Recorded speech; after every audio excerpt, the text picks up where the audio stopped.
Imagine this. You can taste salt and actual vomit in the air. The guy next to you is praying so hard his knuckles are bone white on his rifle. The boat captain is yelling, but you can't hear anything over the crazy explosions. You're not thinking about honor, you're thinking about 300 yards of sand. That's it. That's all that separates you from what happens next. And then, the world literally tears itself apart. The ramp doesn't even drop. Instead, the front of the boat is just ripped open with a crazy flash of light that literally vaporizes the guys in front of you.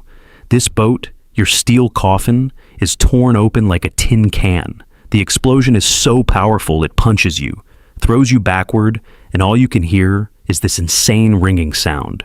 Then you hit the water. And this isn't the calm English Channel. This water is insanely cold. It's a total shock that steals your breath.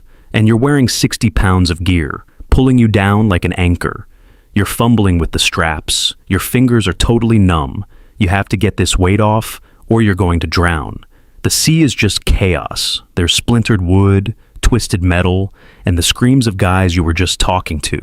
You finally get to the surface gasping, and your boat? It's gone, completely obliterated. There's nothing left but churning debris and red foam. You are completely alone. You're in the dog green sector, which is basically a death trap. All around you, other landing craft are dying just like yours. They're blown up by mines. Or the ramps drop and everyone inside is mowed down in seconds. I'm talking entire teams wiped out instantly. For some units, like Company A of the 116th Infantry, the casualty rates were over 90% in just the first few minutes. 90%. This isn't a battle, it's a meat grinder, and you're floating right in the middle of it. The panic fades. Now it's just about survival. If you stay in the water, you're dead. Period. You'll freeze, get hit by a stray bullet, or just drown. There is only one way to go. Forward. Into the storm. Your feet finally hit a sandbar. The water is at your waist. You lost your rifle, but you pull out your .45 pistol. It's not much, but it's something. You have to cross 300 yards of open beach, a flat, barren landscape of death. The only cover is these menacing steel obstacles called Czech hedgehogs. Your life literally depends on these things now. You lock your eyes on the closest one, 50 yards away. You don't think, you just run. Your legs feel like cement. Your wet uniform is rubbing your skin raw. You can hear the crazy crack of bullets flying past your head, faster than the sound they make. Sand is exploding at your feet.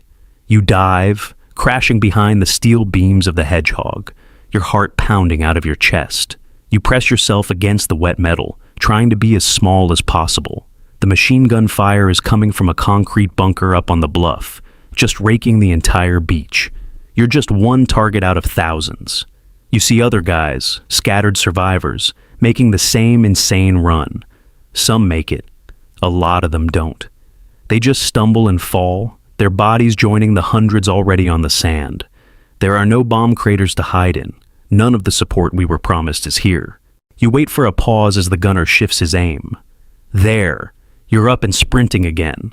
Not to another hedgehog, but to a disabled Sherman tank.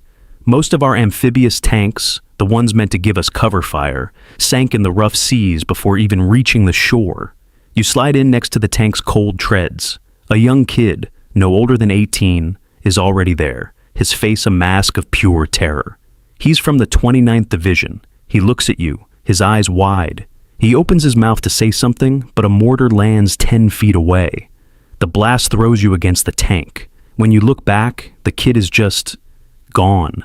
A red mist and a ringing in your ears. You cannot stay here. You look forward. The shingle. It's a huge bank of smooth stones at the high tide line, the only real cover on this entire beach from hell. It's another 100 yards away. 100 yards of pure, unprotected open space. A voice screams in your head, two kinds of people are staying on this beach, the dead and those who are going to die. You have to move. This time, you crawl. On your belly. You literally use the bodies of your fallen comrades as a shield. It feels insane, sacrilegious, but it's the only way to survive. The smell of blood is thick in your throat. The sounds of dying men are your soundtrack. Every few feet, there's a new reason to just give up. You crawl past a medic trying to save a soldier, and then a burst of machine gun fire cuts them both down. You pass a lone soldier just sitting on his helmet, holding his own intestines, muttering that he's going home. You crawl past all of them. You've become an animal, driven by one single need: live. The chaos on Omaha Beach was an insane test of individual courage against impossible odds. Thousands of men, just like the one in this story, were forced to make this exact same desperate journey. If you think these stories of sacrifice and bravery are incredible, smash that like button and subscribe for more immersive historical narratives. Let us know in the comments which part of this D-Day story blows your mind the most. Your engagement helps us honor the memory of these soldiers. Your fingers dig into the stones. You made it. You haul your exhausted body over the bank of stones and just collapse. For the first time since the world blew up, you're actually out of the direct line of fire. The machine guns can't hit you here. The sound is still deafening, but the bullets are snapping overhead now, not at your feet. And you're not alone. A few dozen other men are huddled here, the shell-shock survivors of the first wave. It's a mix of different units. Some guys are wounded. Some just stare out with empty eyes, completely broken by the horror. There are no leaders. Most of the officers and NCOs were the first ones to get hit.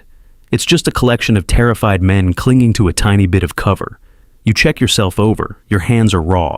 There's a gash on your leg you don't even remember getting, but you're alive.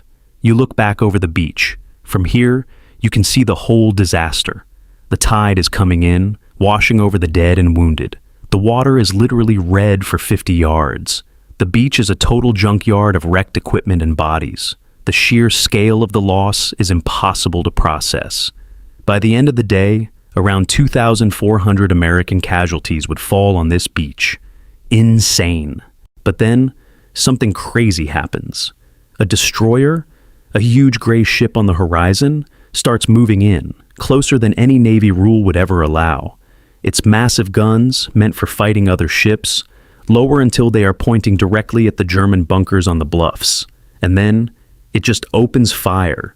The roar is so powerful it shakes the stones you're lying on. You literally see a German machine gun nest get blown to pieces. It's a flicker of hope, a sign that we're not totally alone. Slowly, leaders start to emerge from the chaos. A lieutenant with a bloody bandage around his head starts yelling, organizing everyone. He's pointing to a gully, one of the only ways off this beach. And the plan is insane. Advance straight up the gully and attack the Germans head on. But it's better than dying here on the stones. You check your pistol. You scavenge a rifle and some ammo from a dead soldier nearby. You take one last look at the blood-red surf. You were the only one from your boat to make it this far. You have no idea why. But you can't think about that. The only thing that matters is the next yard. The only direction is forward. You and the handful of other survivors push on, using the covering fire from the destroyer to start the slow, brutal work of taking the bluffs. By the end of the day, a tiny foothold on Omaha Beach, a piece of land barely a mile deep, would be secured by you and about 34,000 other men. It was a victory, but one paid for with thousands of lives. You're standing on the bluff, looking down at the beach you just crossed.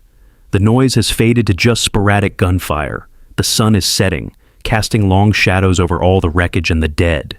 You survived the first wave. You crossed the killing zone.